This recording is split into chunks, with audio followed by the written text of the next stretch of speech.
Salut les gars, donc avant de commencer la vidéo, je voulais vous parler de quelque chose. Donc en partenariat avec Guada Fiche Passion, vous allez retrouver les liens dans la description. On a décidé de vous faire gagner un tube en carbone. Donc c'est un tube en carbone mat d'une valeur de 160 €. Pour participer, c'est simple, vous aurez toutes les infos en description. C'est un super cadeau pour ceux qui veulent changer leur tube en aluminium ou même en bois. C'est une super opportunité, donc c'est gratuit en plus. Vous aurez toutes les infos en bas de la vidéo dans la description. Alors nous, les chasseurs, on sait à quel point le matériel est cher en Guadeloupe. Alors si vous avez besoin de quelque chose, allez checker son compte. C'est vraiment... vous allez avoir de superbes offres. Là, je vous montre mon fusil que j'ai monté également en full Hermès, donc moulinet Hermès, poignée Hermès. J'ai également le même tube carbone, sauf qu'il est en 120 cm.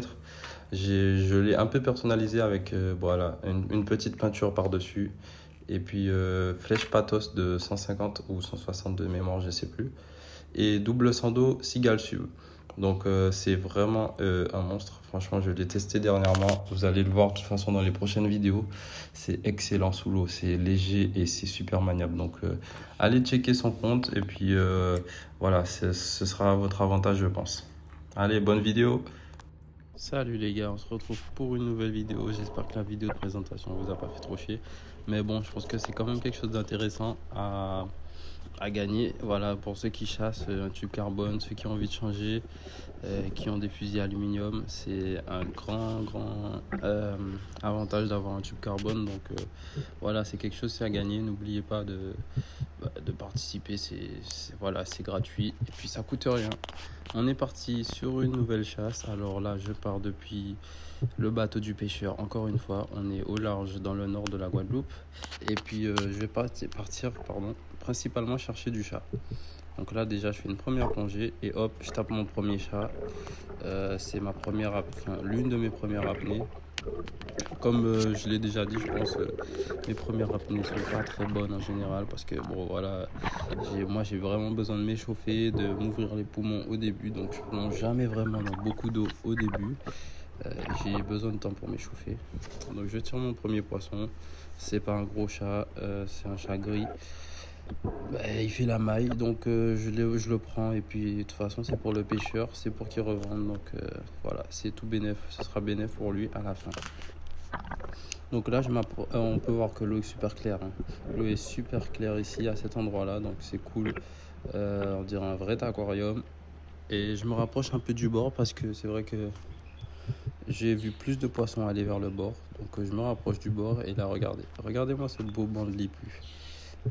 C'est des beaux poissons encore qui font 2 kilos je pense, hein. Moi personnellement je les mange pas. Le pêcheur il les revend pas non plus, donc bon, je les laisse tranquilles. C'est vrai qu'il y a beaucoup de personnes, enfin je connais des personnes qui les mangeraient et qui les tireraient, mais moi je tire pas ces poissons là, je préfère les laisser. Donc voilà, je fais un petit agachon, il n'y a rien qui est venu. Et voilà, je me rapproche encore un peu des côtes. Donc on peut voir que l'eau devient un petit peu plus sale quand on se rapproche. Donc je vais décider de taper un autre agachon et voir ce qui arrive. Donc là on voit un banc de chirurgien. Il y a des petits perroquets qui tournent à l'intérieur. Donc là je vois des poissons. J'essaie de me camoufler au maximum derrière la pierre qui est juste devant moi.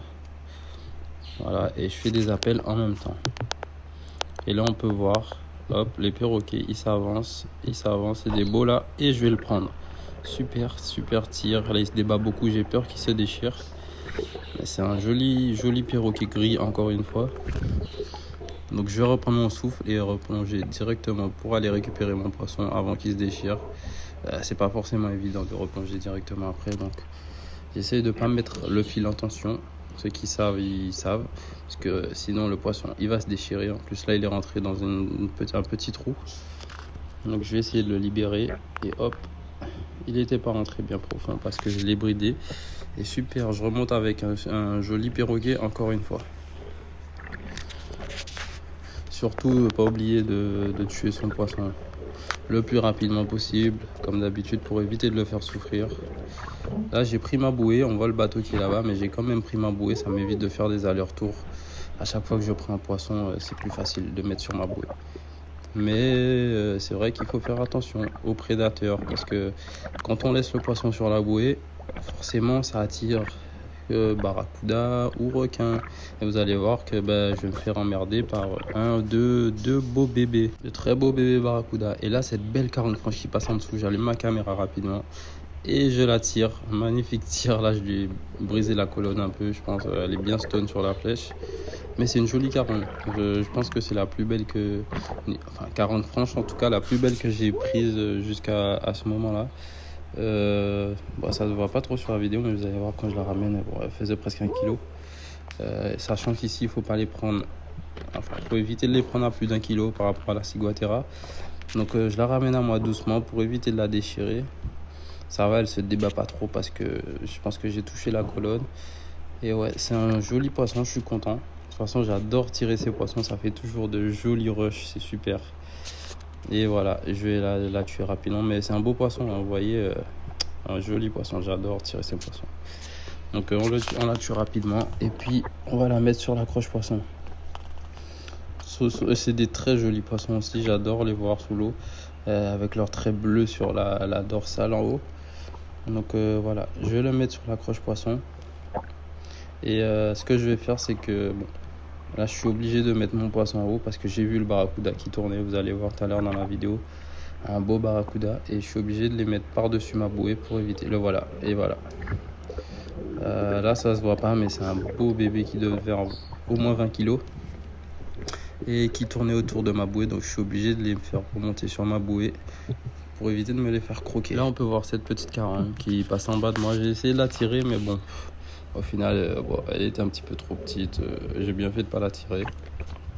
Je suis un petit peu embêté par le bara parce que il tourne beaucoup autour de moi. Il n'a pas peur. Vous voyez, c'est un beau bébé. Hein. Franchement, une belle bête. Il n'a pas peur. Bon, je ne vais pas le tirer parce que ça ne sert à rien.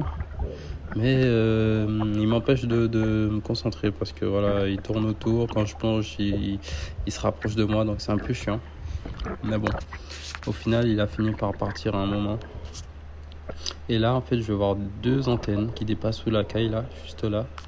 2 belles antennes. Je vais plonger, aller voir pour voir ce que c'est. Et je vais trouver 2 belles langoustes. 2 belles langoustes posées sous cette caille. Mais bon, c'était plus la saison à ce moment-là. Donc, je vais pas les prendre. Je vais les laisser, forcément. J'ai pas le droit. Du coup, la saison, elle est réouverte. C'était jusqu'à septembre, fin septembre, je crois. Donc là, c'est bon. À partir de maintenant, on peut prendre les langoustes. Il n'y a pas de souci. Là, je vais retaper un agachon. Donc, pareil, je suis toujours sur le bord. Vous allez voir, au fur et à mesure de la vidéo, je vais m'éloigner. Mais là, je suis encore au début de ma pêche. Donc, je fais les bordures. J'ai déjà trouvé des gros poissons. Donc, je prends pas le risque. Moi, je vérifie toujours les bordures avant de partir plus au large. Même si c'est plus fatigant. Donc là, je cherche encore des perroquets. J'en vois quelques-uns qui tournent, etc. Mais ils sont pas bien gros. Donc, je vais pas forcer plus que ça. Et là, entre ces cailles, j'ai vu un beau perroquet ventre rouge entrer dans une caille. Donc, je vais commencer mon agachon un peu plus en amont. Donc, toujours commencer plus en amont pour pas effrayer le poisson. Et je vais me caler. Et là, vous allez voir, il va passer devant. Juste devant, là, il va passer. Hop là, et je vais prendre le tir. Magnifique tir. Alors, je l'ai tiré dans la joue. Je visais la tête, évidemment, mais bon, il est pas stone sur la flèche. Donc, en tout cas, je suis content parce que c'est un joli perroquet à ventre rouge. Ça, le pêcheur, il va kiffer. Je vais le tuer rapidement pour éviter de le faire souffrir. Et voilà, donc là je sais plus, je suis à 30 minutes de pêche, j'ai déjà pris 4 poissons. Donc je suis content, l'eau elle est belle, il y a du poisson, donc c'est super. La bouée est un petit peu loin, donc je le mets sur mon fusil directement comme d'habitude. C'est pas le top parce que niveau maniabilité, franchement, forcément pardon, ça ralentit les mouvements. Mais bon, c'est pas grave, normalement ça devrait faire l'affaire. Là, je vois une petite caille, donc je vais vérifier en bas quand même. On va voir encore le barracuda qui tourne autour de moi. Donc vous voyez, il est toujours avec ses bandes carangues. Et regardez, il est juste à côté de ma bouée. Forcément, moi j'ai descendu mes poissons pour pas qu'ils prennent un coup de chaleur. Et il revient, donc ça me fait un peu chier. Je vais devoir aller remonter par-dessus la bouée parce que sinon il va me les croquer. Donc voilà, je vais essayer de les remonter par-dessus. Hop. Et puis espérer un peu qu'il arrête de m'embêter. Donc là je continue, j'ai vu une belle carangue passer devant, donc je fais une plongée, je nage derrière, elle s'éloigne, je vais prendre le tir de loin. Vous voyez, mon sando il est chargé qu'au premier cran de la flèche, mais c'est pas un gros poisson, normalement ça devrait suffire. Attention, hop, super tir. Alors j'ai tiré dans la tête, mais malheureusement j'ai fait une erreur et elle se décroche. Donc j'aurais dû plonger directement pour la récupérer et sécuriser le poisson, mais malheureusement elle s'est décrochée. Et là, il faut jamais laisser un poisson blessé. Donc qu'est-ce que je fais? Je ramène mon fusil et je nage derrière elle en regardant toujours. J'essaie de recharger en même temps et elle va se mettre dans la pierre juste là.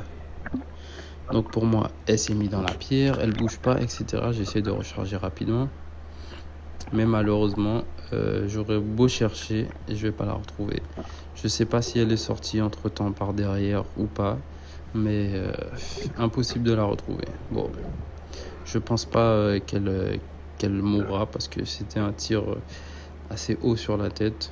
Ça l'a blessée, mais je pense pas qu'elle mourra. Mais bon, j'évite au maximum de laisser souffrir. Encore pire de les laisser partir blessés, mais bon, parfois c'est comme ça. Là, vous pouvez voir, on a changé de spot. Donc on est parti un peu plus au large sur une caille isolée. Là, ça forme une petite formation rocheuse. Et il y a pas mal de vie autour.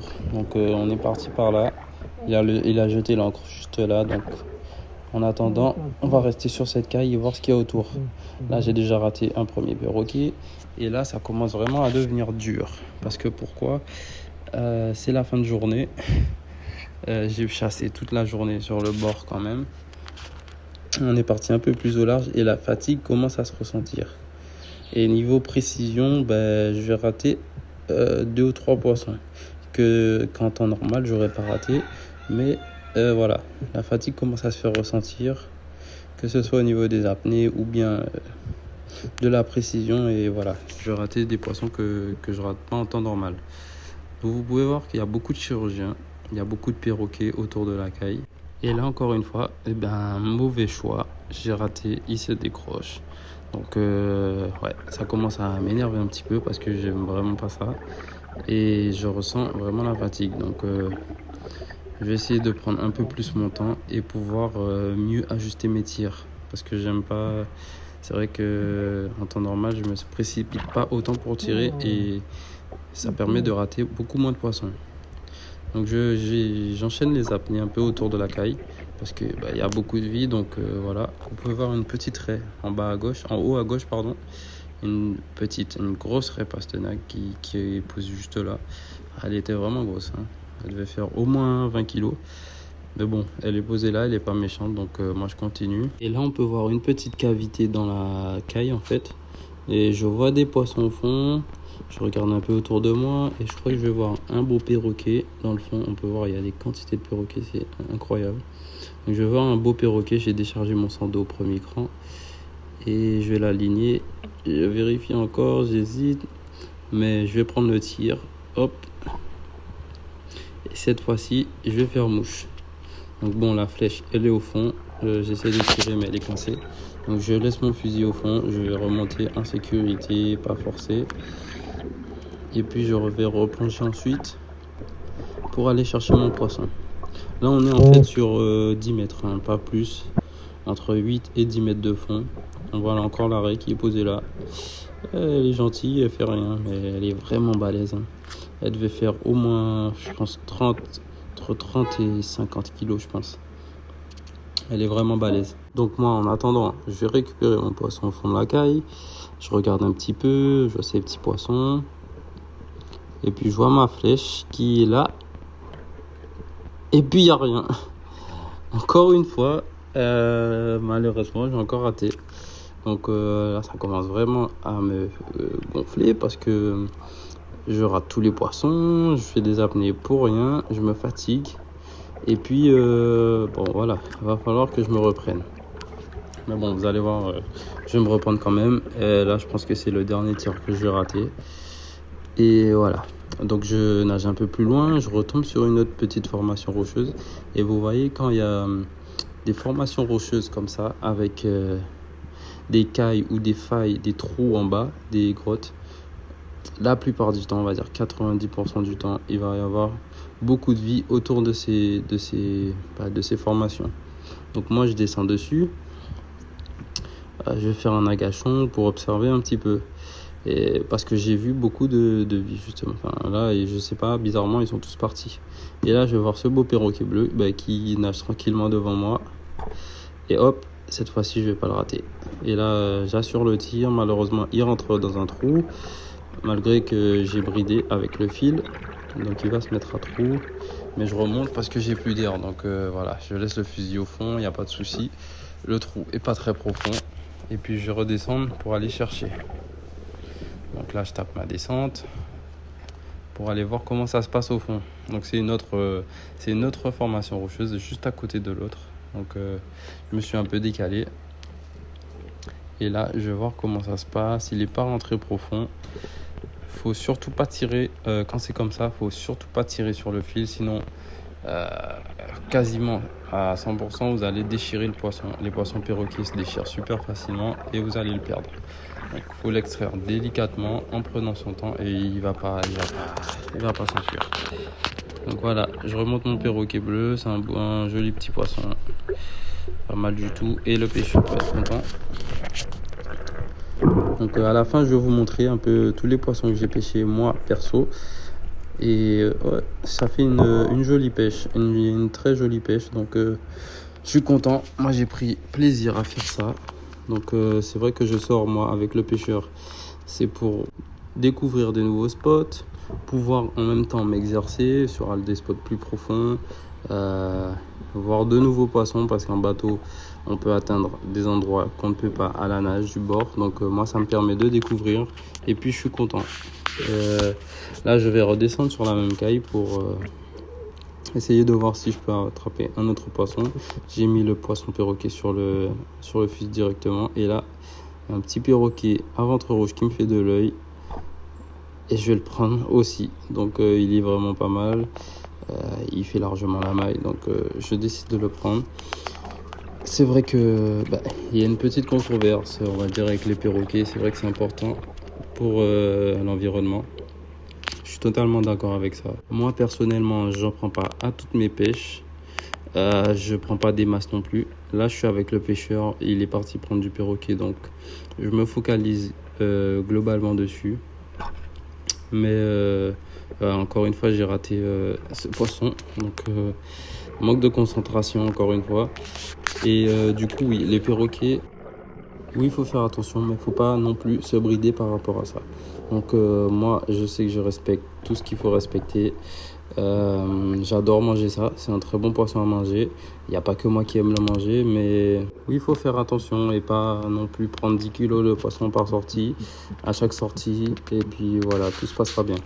Là, je continue. Et là, on peut voir que c'est magnifique. Ça fait une sorte de tombant avec le coucher de soleil parce que oui, la lumière commence à tomber, il commence à se faire tard, donc la lumière baisse et c'est assez joli. Franchement, c'est super joli. Il y a beaucoup de chirurgiens et avec les chirurgiens il y a aussi les perroquets qui viennent.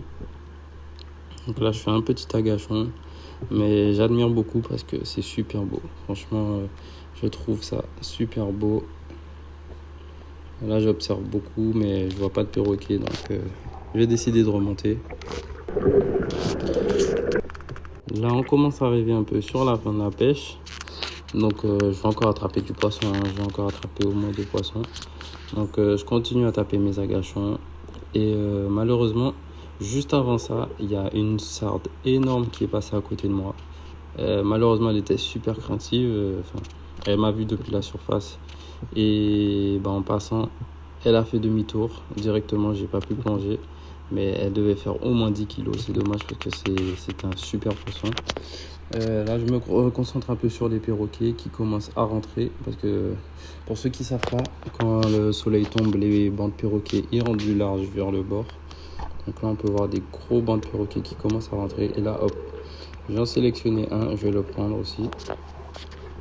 Là, c'est un perroquet gris. C'est ceux qui sont marrons en fait. C'est les plus communs quand on plonge aux abords des côtes, etc. C'est les plus communs. Et je vais redescendre directement après parce qu'il y en a beaucoup qui rentrent, dont des beaux rouges et des beaux bleus. Je vais essayer de me focaliser sur eux parce que moi je préfère, je sais pas si c'est mental ou pas, mais je trouve pas qu'il y ait une différence de goût, mais je préfère chasser les rouges et les bleus. Donc je vais essayer de me focaliser dessus. Là, je me cale. Je suis retourné sur la pierre du début, donc j'essaie de me caler et de me camoufler au mieux. Parce que les perroquets, c'est des poissons assez craintifs. Là, vous avez vu que la mange en haut, elle a bougé. Les chirurgiens ont bougé. J'ai regardé derrière moi pour voir s'il n'y avait pas un gros prédateur qui venait, mais il n'y avait rien. Et ça, c'est quelque chose qu'il faut faire à chaque fois. Observer un peu son environnement. Quand vous voyez les poissons bouger brusquement, c'est que quelque chose s'est passé. Il y a quelque chose qui s'est passé, donc faut être très observateur. Là, j'ai pas tiré cette fois parce qu'il y avait pas de bonnes opportunités. J'avais pas encore envie de rater. Parce que c'est vrai qu'à force de réarmer, moi là, faut savoir que je suis du coup avec mon mono 18, pas super facile à armer. Et au bout de la 10e fois à réarmer son fusil, ça commence à faire mal. Donc je réfléchis à 2 fois avant de tirer cette fois-ci. Et là, j'ai repéré un super banc avec de super beaux spécimens. Donc les ventres rouges, les perroquets à ventre rouge. Et je vais essayer d'en prendre un. Donc je me pose au fond. Vous voyez la quantité de perroquets. Mais moi encore là, je suis choqué. Il doit y avoir au moins 200 spécimens dedans. Et là, on voit les bleus avec une queue jaune. Et on voit les rouges avec une queue blanche. Et il y en a un beau juste en face. Donc ils sont un peu craintifs parce que voilà, ils sont chassés, donc ils commencent à devenir craintifs. Et là, je suis chargé au premier cran, mais je vais prendre le tir de loin et super tir. Waouh. Là, j'ai visé sa tête. Ah là, il y a encore des barracudas. Il y en a 2 qui tournent autour de moi. Là, c'était infernal. Et c'était blindé de gros barracudas en plus. Donc là, je vais remonter mon poisson et ce sera le dernier. Ce sera le dernier de cette sortie. Un beau perroquet à ventre rouge. Et voilà, je suis assez content. C'est vrai que bon, cette sortie précisément n'aura pas été très diversifiée niveau poisson. Donc j'ai beaucoup de prix de perroquet et de carangue. Vous allez voir à la fin, je vais vous montrer mon cajot de pêche. Mais par contre, les prochaines vidéos qui arrivent, du coup la prochaine, c'est du lourd. Franchement, pour moi ma sortie de l'année. Une eau magnifique, remplie de poissons. Et là, vous pouvez voir, voilà. C'est des beaux spécimens qui font quasiment 1,8 kg. Donc voilà, j'espère que vous avez aimé la vidéo. La prochaine, j'espère la sortir plus rapidement, d'ici 2 semaines. Moi, je vous dis ciao. Et puis, n'oubliez pas de participer au concours. C'est cadeau, c'est gratuit. Les infos seront sous la vidéo. Allez, tchuss!